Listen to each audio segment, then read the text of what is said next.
Hi everyone, Adam here. This is my first video in a long time. In case you hadn't already heard, I moved to Denmark.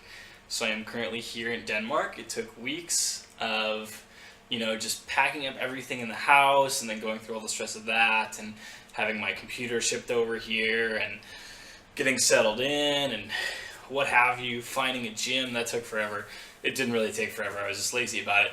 Point is, there's a lot of stuff that has held me back from doing videos for the past few weeks, so I have been really slacking on it, but I am finally all settled in now. Everything is good. I am back to my normal, series of habits. All the stress has settled down. Everything is finally back to normal. I am now working full-time from home, so I'm just working with my clients, working out, having fun, enjoying life. It is cold as hell out here. I love it. I mean, I don't love it. There's parts of it that I certainly don't love. The sun goes down at 4 p.m., so that's exciting. I'm basically up, from sun up to sundown, and when the sun goes down at 4 p.m., you kind of go like, oh man, I wish that there had been another 2 or 3 hours of sunlight at the very least. And I'm sure it's going to get even shorter as the winter gets, goes on. And then also, some days the sun just doesn't really come out. It just kind of stays nice and cloudy and whatever all day, and then nothing. It just, it's awesome. Some days it rains all day, but I mean, that's, I'm used to that. I'm used to Seattle, So, adjustment. It's going to take some time, but I really like the weather, honestly. I like cold weather. I don't know how much I like snow, but back when I lived in Michigan, I hated snow mostly because of having to drive a car everywhere, and here I get to walk, so I imagine I won't be too upset.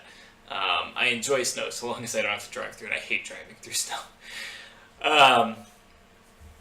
Anyway, so that being said, today's topic is going to be about diets. I've started a new series on my blog on macronutrients, basically how to determine the best macro setup for you. But I'm going to tackle a slightly wider topic today, which is the difference between clean eating diets and macro-based diets, and what that means for you. So the traditional way of doing a diet is what's called a clean eating diet, which is basically you have certain foods that you're allowed to eat and certain foods that you're not allowed to eat, and you're just sticking to it. That's all there is to it. Now the problem with that is that when you look at the fine nitty-gritty, when you go really deep and get really scientific about it, the things that have the most impact on whether or not your diet succeeds or fails is essentially the macros, which is the macronutrient compositions of your foods. That's your proteins, your fats, and your carbs. Those are basically the three biggest sources of calories for your body. There's some other things, like alcohol, but we don't like to factor that in. Theoretically, ideally, that shouldn't make up a huge chunk of your energy consumption. So those are the three main macronutrients, and they each carry a certain number of calories per gram. Fat has 9; it's the densest. The other two, carbs and proteins, have 4. And not all macros are the same. It's not. It would be a lie to say that you can get the exact same thing out of 2,000 calories of protein as you can out of 2,000 calories of fat, because you can't. But the thing is that for the most part, when it comes to seeing what's going to impact the changes in your body, it mostly comes down to essentially those macronutrients and your overall calories and the relations of those macronutrients, the exact numbers that you're looking at. And so the problem is that a lot of these clean eating diets just ignore macros altogether because theoretically they're encouraging you to eat better macros because they're encouraging you to eat foods that kind of have a better macronutrient balance than your standard diet, which just tends to have a lot of carbs and fats and very little protein. So ideally, a clean eating diet, a good one, is encouraging you to eat stuff that improves your macros to basically get you a more reasonable amount of calories, better protein, more fruits and veggies coming in, that kind of stuff. At the same time, the problem with those diets is that they can be strict because they're telling you you're only allowed to eat certain foods. Whereas, if you look at it from a macros perspective, 1 gram of protein is not the same, no matter what the source is from. But, if 80 to 90% of your results are coming from that single gram of protein, then you can get that, from protein shakes, or you can get that from chicken, or you can get that from yogurt, or, whatever. And it's sort of the same with your carbs.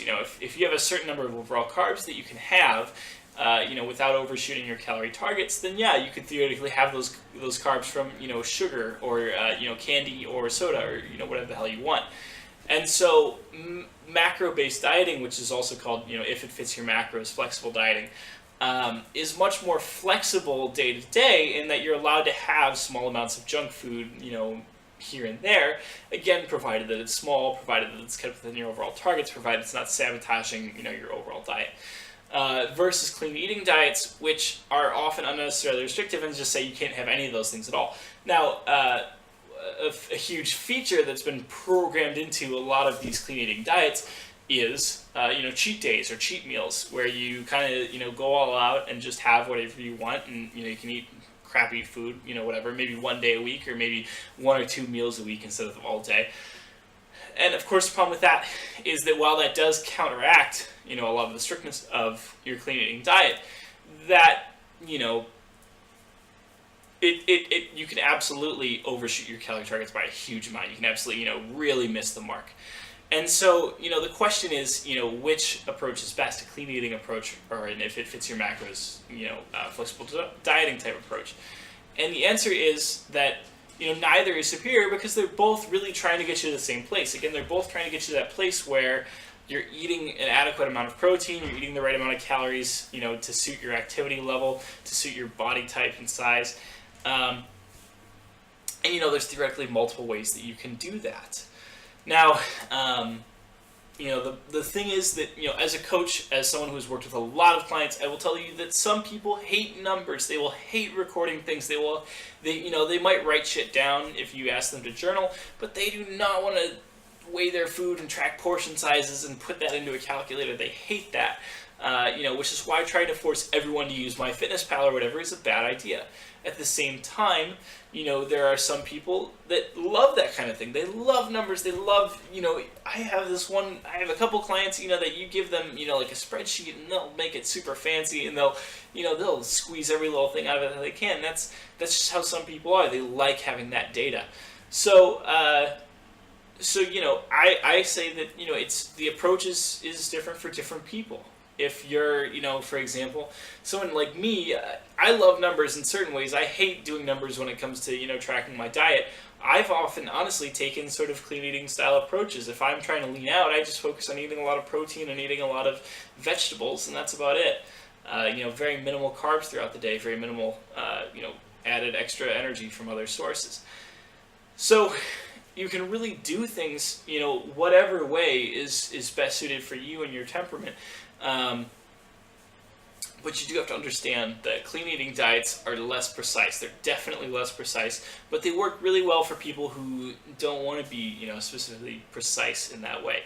Whereas, when it comes to very, very, very precise diets, macro-based diets, work perfectly, but then exactly where you went wrong, and some people hate to see that too. I'll also say that some people, there are some people that are kind of between those two, on the spectrum. There are people that feel like they should be sort of, more emotional, more intuitive, clean eating type eaters, and, they don't want to track stuff, but they won't succeed on that. They just don't, even then they just don't do it because they won't actually, actually stick to the diet the way they should be. In that case, I would say, that's maybe someone that you really need to push to learn, and certainly learning to track and learning to, get careful about your macronutrients and about your calories. It's a skill you can definitely learn. It's not like everyone starts off being perfect at it. Practice makes perfect, and, sometimes it can take you months or years to get it down. It can take a long time to really, nail into it. And sometimes people need really good motivation, like they need, maybe some kind of competition or some kind of whatever to drive them. They need that extra added push to keep them moving. At the same time, it's, again, just understand that there are different approaches for different people, and it's silly to claim that one approach is best.